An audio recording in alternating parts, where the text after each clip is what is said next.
No, at Quinsam, essentially, another element that was looked at it during the inquiry was the groundwater, and at that site, it was shown that the actual strata that they were mining was fairly tight strata, that it was very impervious to water movement. So that put a lot of, you know, the concerns to rest about migration of material off there.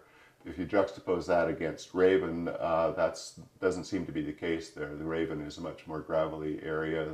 There's a lot more people there living on the aquifer and using the aquifer for domestic water.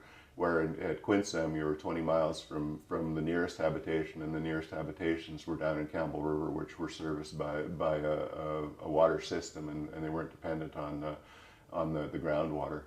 The Raven is totally different kettle of fish in that you're essentially perched right above a fairly large population of people who are depending on that groundwater for domestic supply, as well as you're over top of Bain Sound, which is the largest shellfish producing area in BC.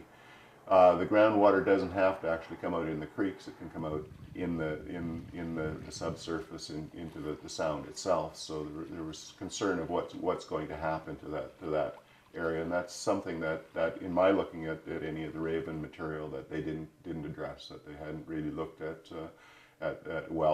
how much, you know, what their impact on the aquifers could be. There could be a couple of impacts, because if they're getting water down into their mine and they're dewatering their mine, they could essentially dewater some of the aquifers in the area, so they could dry people's well out. The other concern is that once they leave the site and the mine does reflood, it could contaminate the groundwater, that there could still be movement from the mine into the groundwater area, so you could be, you know, directly contaminating the groundwater.